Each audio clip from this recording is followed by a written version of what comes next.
సరే, ఈ వెన్నుపోటు పార్టీ నాయకుడు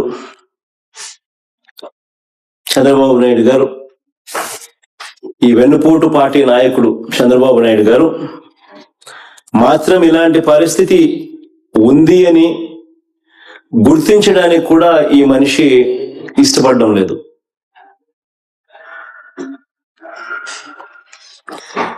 రైతులను, ప్రజలను ఆదుకోవడానికి ఏమాత్రం కూడా అడుగులు ముందుకు కూడా వేయడంలా.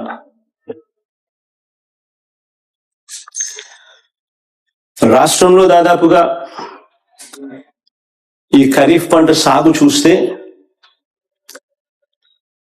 రాష్ట్రంలో 63 లక్షల చిల్లర ఎకరాలకు గాను కేవలం 50 లక్షల చిల్లర ఎకరాల్లో మాత్రమే సాగైంది.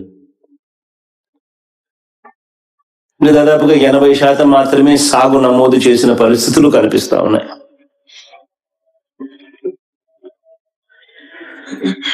ఖరీఫ్ సీజన్ ప్రారంభమైన తర్వాత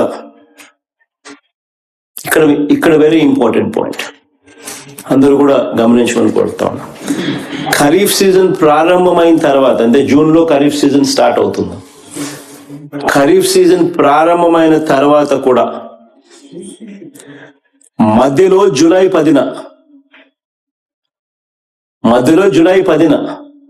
అంటే ఖరీఫ్ సీజన్ జూన్ లో స్టార్ట్ అవుతుంది.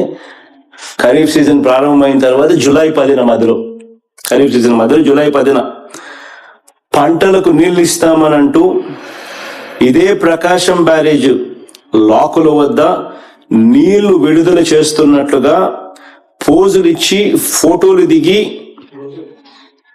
ఈ వెన్నుపోటు పార్టీకి సంబంధించిన ప్రభుత్వంలోని మంత్రులు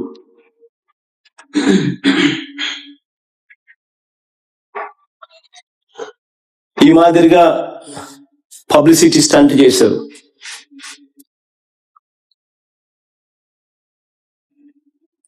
వీళ్ళని నమ్మి నీళ్ళు ఇస్తారని కదా ఇక్కడ కృష్ణా డెల్టా రైతులే కాకుండా మిగిలిన చోట్ల, రాష్ట్రమంతా కూడా మిగిలిన చోట్ల కూడా రైతులందరూ కూడా పెట్టుబడి పెట్టి అష్ట కష్టాలు పడి విత్తనాలు, ఎరువులు కొని నార్లు నాటి వ్యవసాయం లేక వేగంగా అడుగులు ముందుకు వేశారు. ఇవాళ వేసిన నార్లన్నీ కూడా ఎండిపోయిన పరిస్థితి, ఎండుతా ఉన్న పరిస్థితులు. ప్రతి ఎకరాకు రైతుకు కనీసం 15,000 రూపాయలు ప్రతి రైతు కూడా నష్టపోయిన పరిస్థితులు కనిపిస్తా ఉన్నాయి. ఇక్కడ అందరూ గమనించమని కోరుతా ఉన్నా. ఎల్నినో ఎఫెక్ట్ ఉంది అని తెలుసు. ఎల్నినో ఎఫెక్ట్ ఉంది అని తెలుసు. జూన్ లో డెఫిసిట్ రెయిన్స్ పడ్డాయి అని తెలుసు. ఎల్నినో ఎఫెక్ట్ ఉంది అని తెలుసు. జూన్ లో డెఫిసిట్ రెయిన్స్ పడ్డాయి అని తెలుసు.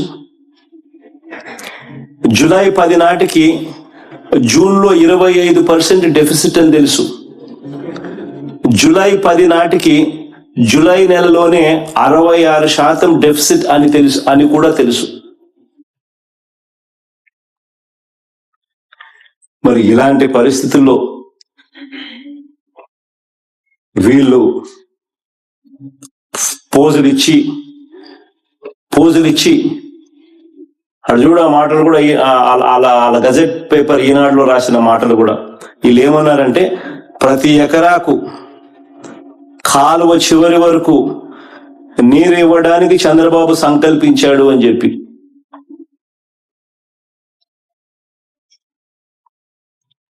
అని వీళ్ళు పబ్లిసిటీ ఇవ్వడంతో రైతులు వీళ్ళ మాటలను నమ్మి పెట్టుబడులు పెట్టారు.